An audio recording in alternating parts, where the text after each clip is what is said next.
Sound speeds, and welcome to the Speed Bumps podcast. This is a podcast that takes place in a shot while I'm on my way home from set. And if you're not familiar with this format, then I'm going to be basically answering one question from a viewer in depth, and then going to be bringing an additional pro sound tip just for your information and viewing entertainment, because I'm driving home from work, and that's what this podcast is about and why it's named Speed Bumps. Let's go ahead and get to the first question. What are your thoughts on using a lav mic? For my talking head YouTube, I'm a beginner. I'm using a lav mic, Rode Go, not the new flat capsule, with a wireless transmitter. Best compromise for me of better off-camera sound with maximum flexibility of movement and no worries of keeping mic out of frame. I used a small plastic holder and medical tape, so I went the whole completely hidden behind the polo shirt technique. I tested with a shotgun, Rode Video Mic in TG, and found it picked up a lot more reverb as my room is not treated and I haven't been able to put up sound blankets or other noise abatement. The lav seems to have less problems and the sound is almost as good. I thought this was a very relevant topic because ever since the big shutdown in 2020, people are wanting to be social in ways when they can no longer be social, like for example on social media, which people could argue is not even that social.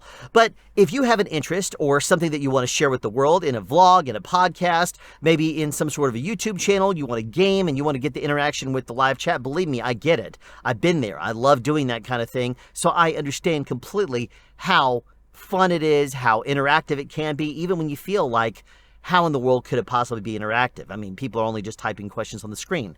Believe it or not, if you're a content creation, you get it.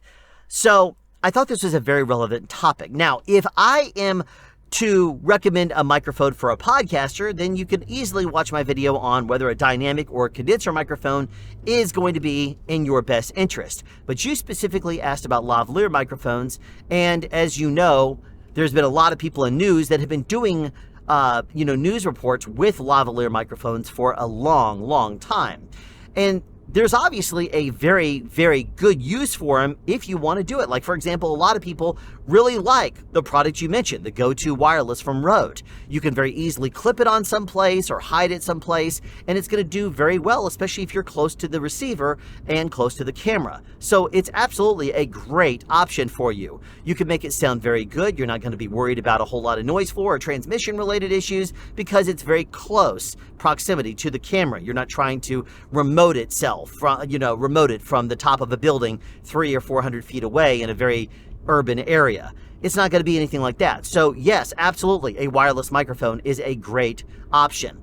Now, the advantages and disadvantages of using a full-size microphone versus a lavalier is that if you're using a top-of-the-camera microphone like the NTG from Rode, then what you got to keep in mind is that you're going to be standing on a horizontal plane where the camera's going to be looking right at you. If you do that, the microphone has to be pointed directly at you from the top of the camera. When that kind of a thing happens, then the outside world beyond the camera behind you is going to be on camera, and the microphone's going to be picking it up. The NTG does sound very good, but then you can perhaps have to deal with a little bit more background noise in post than you're really wanting to deal with. Now, if you do use a lavalier microphone and wear one on your chest, then you don't have to worry about as much of it. And the reason is that a small little bitty microscopic lavalier microphone, or even the element of one stuck inside of a little Go-To wireless transmitter, is going to be able to pick up a very limited range. So it's not going to be like a boom microphone, a short shotgun microphone, a hypercardioid pencil condenser, something like that, where you're going to be in close enough proximity where you're still going to get the voice, and then everything else around it is going to be there, but in the background. A lavalier works a little bit differently. If you look at maybe a beach ball or perhaps one of those blow-up type balls that's a little bit bigger, that's about the effective range of a lav, even though it does pick up sounds beyond that. If an actor is wearing a lav on their chest, or you are as a content creator, you're still going to be picking up the sounds of whatever hobby you're maybe demonstrating or whatever you're doing, because the lav is here, your mouth is here, and whatever you're doing is going to be within hand's reach. And it's going to be a fairly even distance away from your mouth and your hands, so it's pretty much in the center. So if you're talking about a lavalier microphone picking up you doing whatever it is that you do, then absolutely go for that, because it's a great option. And because it's not going to pick up as much of the background world around you, because consider this also. You put a lavalier microphone on your chest or someplace against your body, then it's going to be blocking out, your body will be rather, blocking out the outside world so that from coming straight into that microphone. So if there's a plane like this and then the lav is right here, this entire piece of skin, or your chest cavity rather, is going to be blocking out all the sound coming from this direction. Not entirely, but it will reduce it quite a bit. Now, that just means that if I'm facing you on camera, what's behind me is going to be on camera.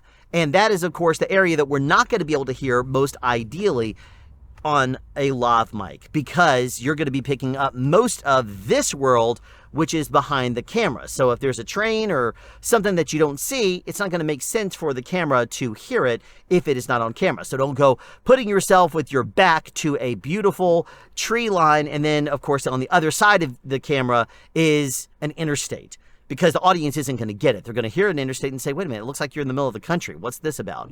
So you got to make sure it makes sense. But a lav mic will certainly help it to sound better, because your voice is going to be picked up very well being close to the microphone, much more so than a big cardioid or dynamic microphone would, a condenser or a dynamic microphone would, if you were using it in some sort of a podcast or a real world scenario where you're using a stick microphone. Normally you would use a stick microphone if you're going to be interviewing somebody or doing anything where you need to cue that pattern perhaps away from a noise source.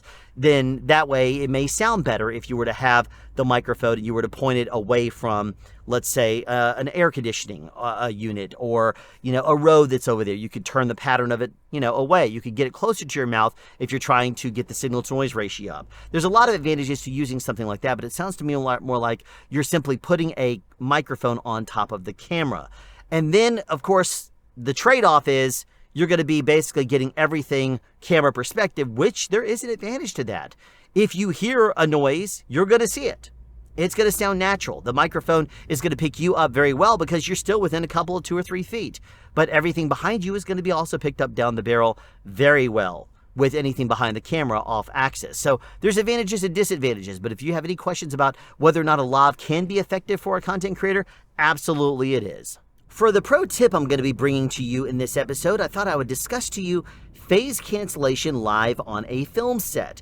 You may not think about it, but it is true. If I have an inner ear monitor in one ear and I have the other ear open, I am having 2 competing sound sources going into my head. It's the same thing as putting 2 microphones directly in front of you, hard panning one to the left ear, hard panning the other one to the right ear, and then listening to it. You're going to hear some differences, but your brain is also going to be combining them together, and they could sound more the same than you would actually normally think of them as being when you were to separate it and listen back in post and flip-flop between the 2 of them. That's one of the reasons why it's so difficult for me, or anybody really, to create a good impression of the way things sound in their minds when you're doing a review of a product live. If I go out and record multiple different microphones and I'm using them in my headphones, I'm going to hear a mush of all those sounds coming together. Or even if I hard pan one to the left and one to the right, I can maybe hear things like wind hitting certain microphones or not the other one, but it's going to be very difficult for me to differentiate between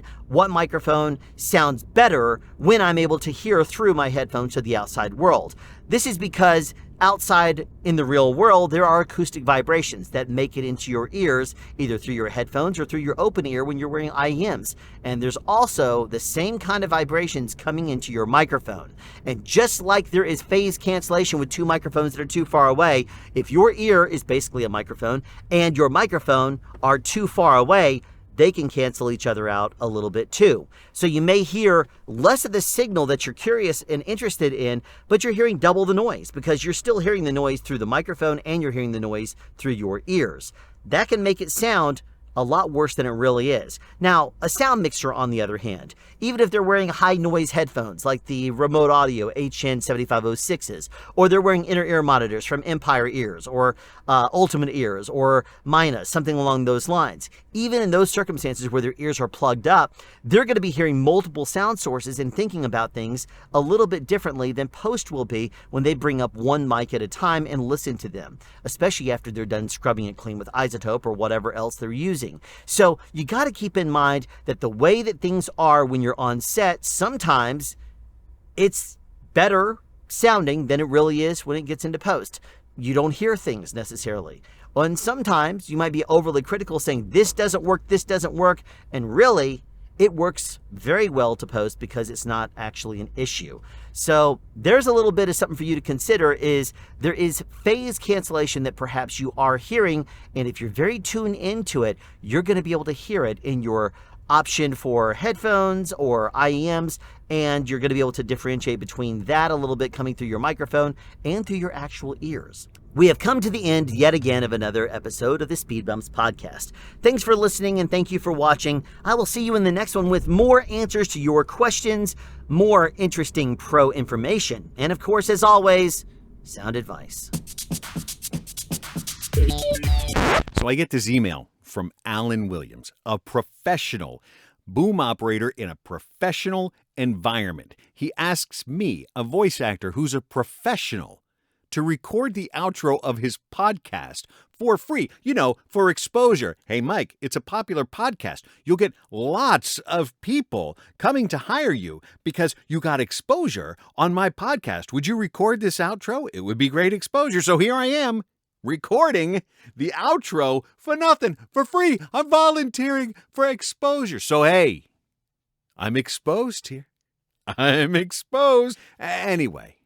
Anyway, here's the outro to Alan's podcast. Couple of things. We got some housekeeping to take care of. If you want to ask him a question, if you would like to have your question featured on his podcast, you can do that. Send him email. You could send him audio. Record yourself with a question. You could put yourself on video with your question. Send it over to him. Just email it. ssp@soundspeeds.us. So, be aware of how big your attachments are. Don't send him a 100 megabyte email attachment. It's not going to go through. Keep it brief, people. Brief. Alan doesn't have 5 minutes to view your question. Just put your question. Be brief about it, though. No one wants to hear you talk. We want to hear Alan talk. We want to hear Alan's dulcet tones talk. So keep your questions brief. Brief and to the point. Hey, Alan, I have a question about this. Can you help me? Yes. Not, hey, Alan, I was out the other day at Applebee's and I've got the bloomin' onion and all of a sudden it occurred to me that 1, 2, 3 and all this, and it just has the questions, all right? Oh, and if you want to record the outro to this podcast, you can totally do that. You just scroll down and look in the description, and there's instructions how your voice might be featured in the outro of this podcast. You can go ahead and do that. Go and read the instructions, and maybe your voice will be here in the outro. And while you're down there, right next to the description, you'll see there's a little button that says subscribe. While you're over there, just touch that button. Just subscribe to the podcast. Would you just subscribe? Help Alan out. You made it this far. You listened to the whole thing. You owe him a subscription. Come on, it doesn't cost nothing. And then if you want him to ding your phone, if you want to get that ding, that zhuzh every time Alan posts, turn on notifications. And every time he posts, ding, you'll know, hey, Alan's right there. Alan's right there. I can practically be there with him. I can practically be there right with Alan right there. Ding. Ah, that feels good. I'm subscribed. I get notifications. I like that ding every time. I like that ding. Ding me, Alan. There we go. All right. That's it. That's the whole outro.